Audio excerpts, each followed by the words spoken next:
میں نے بڑے بڑے تیز لوگوں کو زندگی میں زیرو دیکھا ہے، اور بڑے بڑے سادے لوگ جن کو 50,000 روپیہ گننا پڑ جائے تو تھک جائیں، لیکن اللہ نے انہیں دیا ہے تو بغیر حساب کتاب ہی عطا فرمایا ہے۔ تو ہم نہ نیتوں کے بل بوتے پر عمل کریں، خالی باتیں نہ کریں، آپ کا جو عمل ہوگا وہ آسانی کر دے۔ دنیا میں کچھ چیزیں ایسی ہوتی ہیں جن کے کچھ خاص مقاصد ہوتے ہیں، اور کچھ چیزیں ایسی ہوتی ہیں جو ان مقاصد کی تکمیل کے لیے معاونت کرتی ہیں، وہ بھی بہت بڑا حسن ہوتی ہیں، بہت بڑا کمال ہوتی ہیں، لیکن کچھ چیزیں خاص ہوتی ہیں۔ ہم نے اپنے بچے کو کسی اچھے ادارے میں پڑھنے کے لیے داخل کرایا، کسی مدرسے میں، کسی اسکول میں، ہاسٹل میں اس کا قیام ہوا، تو ادارے والوں نے کھانا بڑا اچھا کھلایا اور رہنے کا بندوبست بڑا عمدہ کیا، اس کا پک اینڈ ڈراپ کا نظام بھی بڑا اچھا تھا، ساری چیزیں بڑی بہترین تھی، سارا کچھ ہی وہ صحیح کر رہے تھے، بس پڑھا نہیں رہے تھے۔ کھانا بھی اچھا دیتے تھے۔ اصل میں آپ موبائل دیکھ رہے ہیں، مجھے دیکھیں گے پھر سمجھ آئے گی بات کی۔ آپ بچے کو داخل تو کرایا تھا کہ وہ پڑھے گا، لیکن جس ادارے میں داخل کرایا وہ کھانا اچھا دیتے تھے، رہنے کو جگہ اچھی دیتے تھے، ان کی سارے معاملات بڑے عمدہ تھے، سہولیات ساری ٹھیک تھی، وہ پڑھاتے نہیں تھے۔ تو چلا جائے گا، باپ کہے گا ہمارا بچہ واپس کرو، ہم نے نہیں یہاں پڑھوانا، تو کہتے ہیں جناب کھانا تو اچھا دے رہے ہیں، سونے کا انتظام دیکھو کتنا، پورے کا پورا حال ہی ہمارا ایسی ہے، تو کہے گا کھانا ہم گھر بھی کھلا لیں گے، رہنے کا بندوبست گھر بھی ہو جائے گا، تمہیں تو بچہ دیا ہے کہ پڑھائی کرے۔ تو اگر پڑھائی نہیں کرتا تو اصل مقصد ہی ختم ہو گیا۔ کچھ چیزوں کے خاص مقاصد ہوتے ہیں۔ نبی کریم علیہ السلام کے دنیا میں تشریف لانے کا بھی کوئی خاص مقصد ہے۔ اگر امت حضور سے پیار پورا کرنا چاہیے، میلاد پورا منانا چاہیے، حضور کے ذکر پاک کی محفل پوری کرے، لیکن اس مقصد کو نہ سمجھے جس مقصد کے لیے حضور آئے۔ آپ میری بات کو سمجھے، اصل کام اگر رہ جائے نا، اصل کام، تو باقی کام سارے بھی ہوتے رہے تو پھر چیزیں جو ہوتی ہیں وہ اصول پر قائم نہیں رہتی۔ ہمیں حضور سے محبت بھی نعت بھی کھل کے پڑھنی ہے، ذوق شوق بھی پورا رکھنا ہے، لیکن جو محبوب کے تشریف لانے کا مقصد ہے اسے بھی کبھی نہیں بولنا، اس پر بھی غور کرنا ہے، اور اس مقصد کی تکمیل کے لیے حضور نے محنت بڑی فرمائی، جد و جہد کی ہے، راتیں بیدار رہ کر کے گزاری ہے۔ رسول کریم صلی اللہ تعالی علیہ وسلم کبھی منڈیوں میں، کبھی میلوں میں، کبھی طائف میں، کبھی جنگوں میں، یہ سارے کام حضور نے ان خاص مقاصد حسنہ کی تکمیل کے لیے کیے۔ میں نے زیادہ باتیں نہیں کرنی، آپ میری بات پر غور کریں گے تو میں جلدی بات کو سمیٹوں گا۔ تو قرآن مجید نے کئی مقامات پر ان مقاصد کا بیان فرمایا۔ ایک مقام پہ فرمایا وَدَاعِيًا إِلَى اللَّهِ بِإِذْنِهِ وَسِرَاجًا مُنِيرًا، ہم نے نا اپنے محبوب کو داعیہ اللہ بنایا ہے، حضور اللہ کی طرف دعوت دینے آئے، اللہ کی جانب بلایا نبی پاک۔ حضور نے طے کر دیا کہ سجدہ سوائے رب کے کسی کے لیے جائز نہیں، طے کر دی نبی کریم نے۔ دیکھیں نا، اگر کوئی شخص اللہ کو نہیں نہ پہچانتا، مالک کو نہیں پہچانتا، تو زندگی کے سارے مقاصد ہی فوت ہو جاتے ہیں، سارے، پھر تو ہر چیز ہی ختم ہو گئی ہے۔ اگر عقیدہ ہے توحید و رسالت ہی نہیں ہے تو ہر چیز ختم ہو گئی۔ مریں گے، پھر قبر میں جائیں گے، پھر قبر کی دو حالتوں میں سے اللہ کے فضل سے رحمت والی حالت ہی ملے گی۔ آخرت کے معاملات ہیں دنیا میں، جب تک انسان اپنے رب کریم کو نہیں پہچانتا، حضور نے بتایا، حضور نے قرآن مجید میں جتنی مکی صورتیں ہیں وہ عقیدہ توحید پر اور عقیدہ رسالت پر اور عقیدہ آخرت پر زور دیتے تھے۔ عقیدہ یہ جو لوگ ڈرے ڈرے رہتے ہیں نا، سہمے سہمے پریشان اور سارا دن پریشان رہتے ہیں کہ شاید کوئی اچھا حکمران ہی آئے گا تو حالات بدلیں گے، ایسا نہیں ہے۔ حضور داعیہ اللہ ہے۔ نبی پاک نے ہمیں بتایا ہے کہ تمہارا خالق بھی اللہ تعالیٰ ہے، مالک بھی اللہ تعالیٰ ہے، رازق بھی اللہ تعالیٰ ہے، اور عبادت کے لائق بھی اللہ تعالیٰ ہی ہے۔ محبوب نے عنوانات، یہ جو عقیدہ توحید ہوتا ہے بندے کو مضبوط کرتا ہے، بندے کا توکل مضبوط ہوتا ہے، اللہ پہ بھروسہ مضبوط ہوتا ہے۔ آپ دیکھیں نا، حضور کی ساری حیات مبارکہ اسی اعتماد کو بڑھایا، حضور نے امت کے اسی یقین کو مضبوط کیا۔ بدر میں 313 لوگ لے کے حضور چلے گئے، بولنے کے بغیر ہی بٹھا دیں جی اشارے سے، اللہ آپ کو خوش رکھے۔ 313 آدمی کا کبھی 1000 سے بھی مقابلہ ہوا ہے، اور پھر ادھر یہ حال ہے کہ ایک بندے کے پاس 3 قسم کا اسلحہ ہے، تلوار بھی ہے، نیزہ بھی ہے، تیر بھی ہے، اور ادھر حال یہ ہے کہ 313 کل کے پاس 6 زر ہیں اور 8 تلواریں، لیکن لڑے نا، بھلا کیسے لڑے؟ نبی کریم نے وعدہ فرمایا تھا تم چلو اللہ مدد کرے گا، اور رب فرماتا وَلَقَدْ نَصَرَكُمُ اللَّهُ بِبَدْرٍ وَأَنْتُمْ أَذِلَّةٌ، ہم نے بدر میں اللہ نے تمہاری مدد کی، تم تو کمزور تھے۔ تو حضور نے اللہ کی جانب بلایا۔ یہ محبوب کریم کا مقصد حسنہ جس کو ہمیں سمجھنا چاہیے۔ آپ دیکھیں نا، کوئی بھی معاملہ ہوتا تو حضور مصلی بچھا لیتے، کوئی بھی مسئلہ۔ آندھی تیز آئی ہے تو نماز کی نیت باندھ لی، بارش نہیں ہوتی تو نماز کی نیت باندھ لی، بارشیں زیادہ ہو رہی ہیں تو نماز کی نیت باندھ لی، سورج گرہن ہو گیا تو نماز کی نیت باندھ لی۔ حتیٰ کہ بدر والے دن ساری رات رسول کریم نماز پڑھتے رہے، ساری رات، اور نماز بعد میں فرض ہوئی ہے۔ حضور تو بڑا عرصہ پہلے غار حرا میں جا کے عبادت کرتے تھے، دیر تک۔ تو نبی پاک علیہ الصلوۃ والسلام نے ہمیں اللہ تعالیٰ کی طرف رجوع کرنے کا کہا، توکل کرنے کا کہا، صبر کرنے کا کہا، شکر کرنے کا کہا، قناعت کرنے کا کہا۔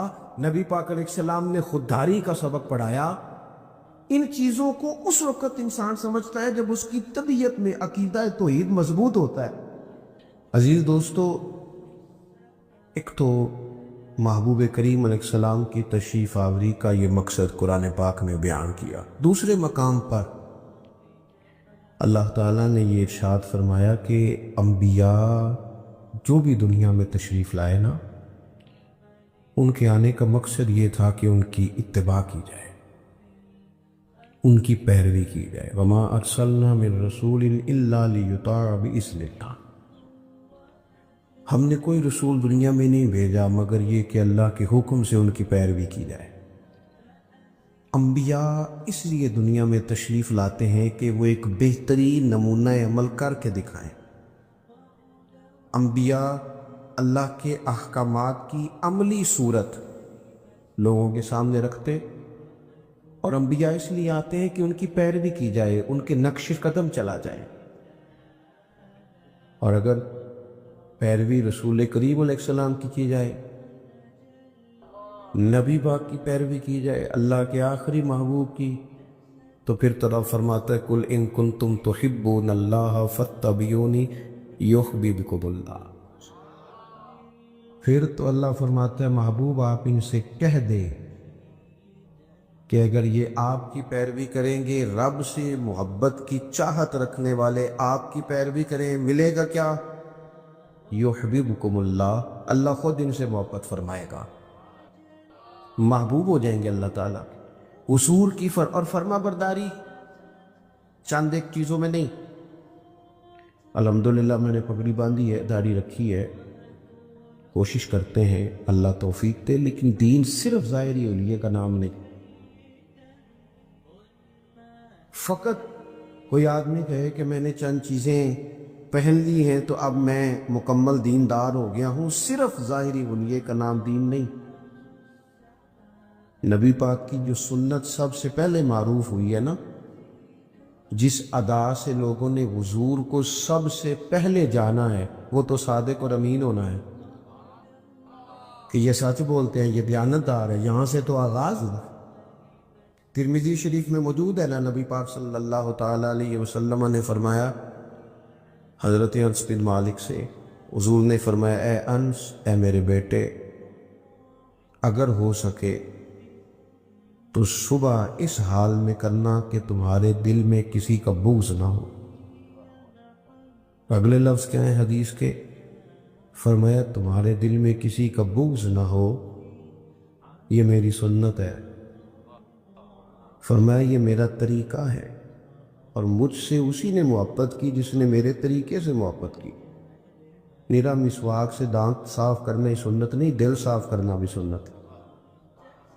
باطن کا صاف اور کشادہ ہونا یہ بھی حضور کا طریقہ ہے۔ لیکن چھوٹی چھوٹی جنگیں ہیں ہر گھر میں چھڑی ہوئی، چھوٹے چھوٹے معاملات ہیں، کوئی لمبی بات نہیں، لیکن بڑے بڑے لوگ ہیں قریب رہ کے قریب نہیں۔ دو چار باتوں کی وجہ سے ہم الجھ گئے ہیں اور دور نکل گئے ہیں۔ سینوں کی کشاد کی حضور کی پیروی ہے، دل صاف رکھنا یہ نبی کریم کا طریقہ ہے۔ میرے عزیزوں، حضور کی مکمل پیروی دیکھو،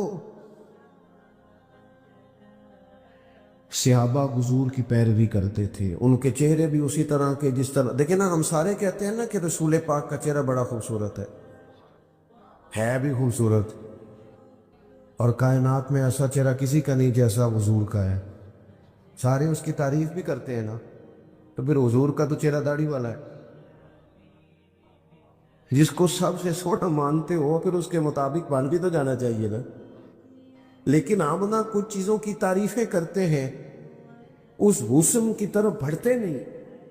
محبوب کی سنت کو، شریعت کو، دین نفاذ کے لیے آیا۔ دیکھو، دین فقط اس لیے نہیں آیا کہ اس پہ مقالے پڑھے جائیں، اس پر تقریریں کی جائیں، اس پر جلسے کیے جائیں، ایک عنوان کو بار بار ثابت کیا جائے۔ دین تو عملی نفاذ کے لیے آیا، عملی دین عمل کے لیے آیا۔ دین ہمارے ہاں فوت کی کوئی ہو جائے تو محفل، اور اگر مہندی ہو تو ہم نے یہ سمجھا دین صرف مسجد چلانے کا طریقہ بتاتا ہے۔ نہ بھائی، دین مسجد چلانے کا طریقہ بھی بتاتا ہے اور حکومت چلانے کا طریقہ بھی بتاتا ہے۔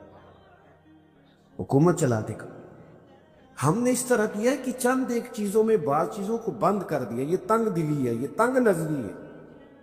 ہم اس دین کے ماننے والے ہیں جو دین اپنی حقانیت کے طاقت کے بلبوتے پر غلبہ رکھتا ہے، غلبہ طاقت رکھتا ہے۔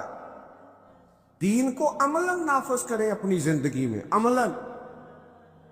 اور نیکیاں جمہوری نہیں ہوتی کہ سارے کریں گے تو ہم بھی کریں گے، اگر کوئی نہ بھی عمل کرے تو ہم نے پھر بھی عمل کرنا۔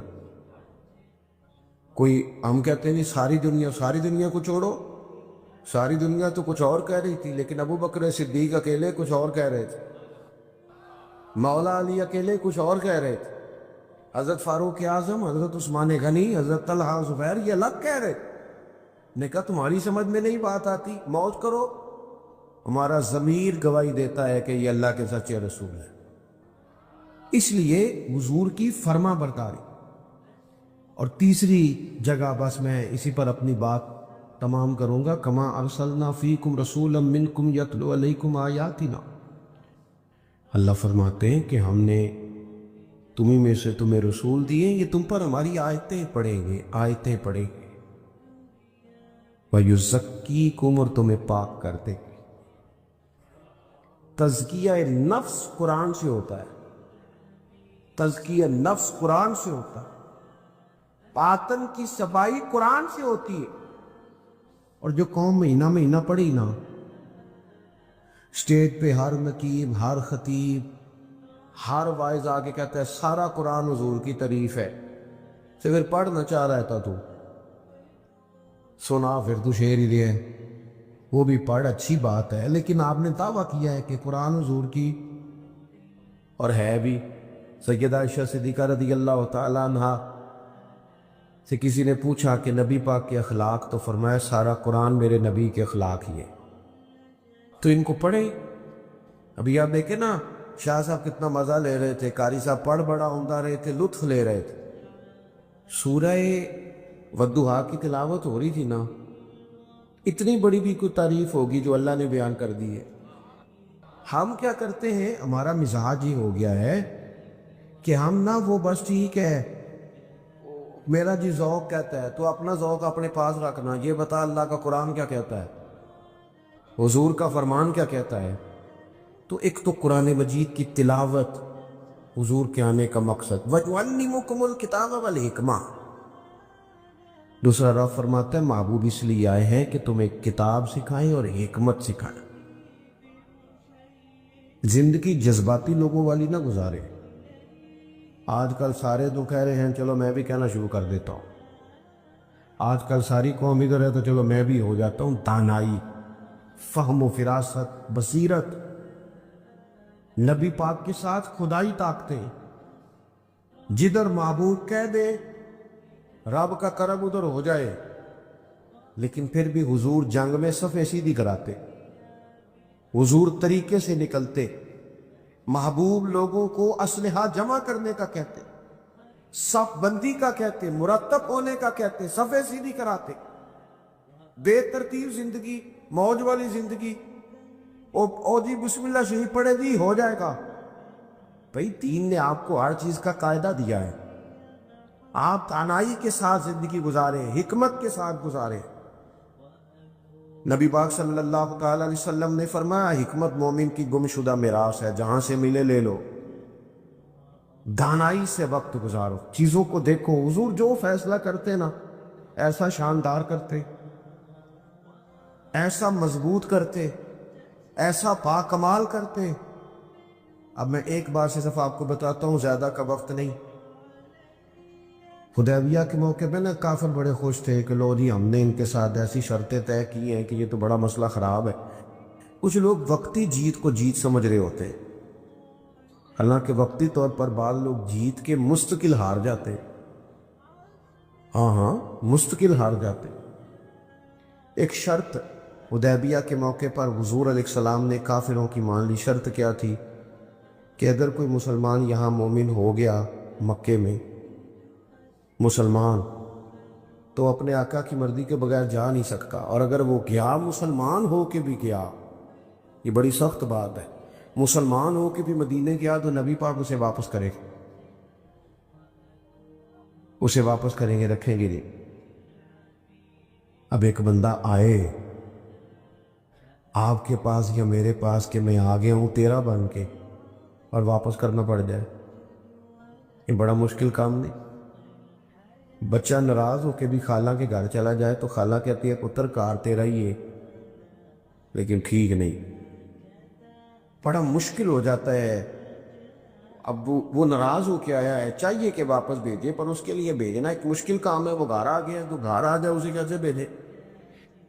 شرط تھی کہ حضور واپس بھیجیں گے، اور دوسری شرط یہ تھی کہ اگر کوئی مدینے سے مسلمان یا کوئی بندہ مکے چلا جاتا ہے، کوئی ان کا بندہ مسلمان نہ بھی ہو، تو مکے والے واپس نہیں کرے، ہمیں واپس کرنا پڑے گا، وہ واپس ہے تو برابر کی شرط ہی نہیں۔ حضرت عمر جیسے لوگ پریشان ہو گئے، حضور نے فرمایا مان لو، دانائی، بصیرت۔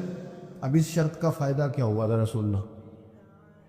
ایک بندہ مسلمان ہو کے جان چھڑا کے پیروں میں زنجیریں ہیں اس کی، وہ زنجیریں توڑ کے وہاں سے نکلا ہے، اسے پتہ ہے مکے مدینے جاؤں گا تو حضور رکھیں گے نہیں، اور مکے واپس گیا تو وہ بھی ماریں گے کہ تو بھاگا کیوں تھا۔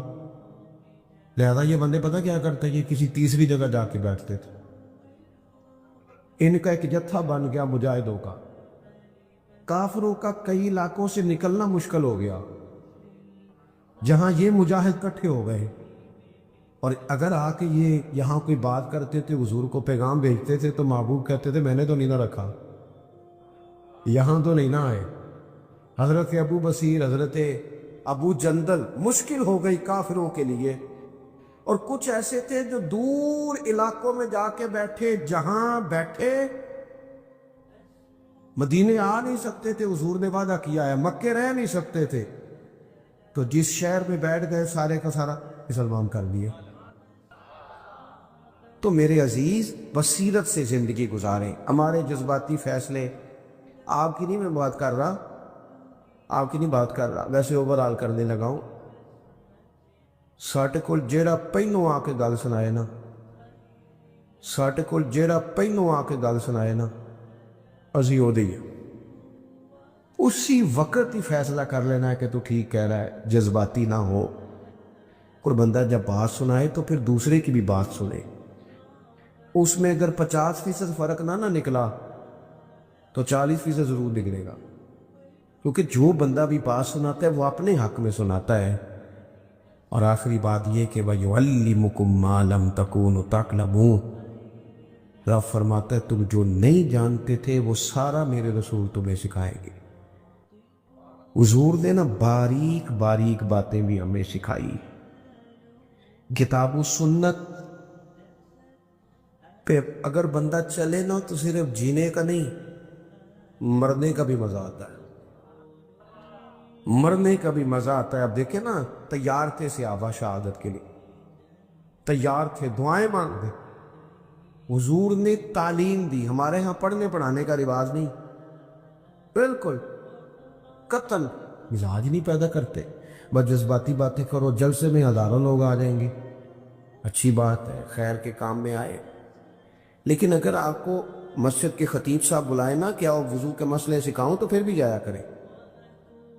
اس لیے کہ جس طرح تسبیح پڑھ کے سبحان اللہ سبحان اللہ سبحان اللہ پڑھنے کا ثواب ہے، اسی طرح وضو کے مسئلے سیکھنے کا بھی ثواب ہے، غسل کے مسائل سیکھنے کا بھی ثواب ہے.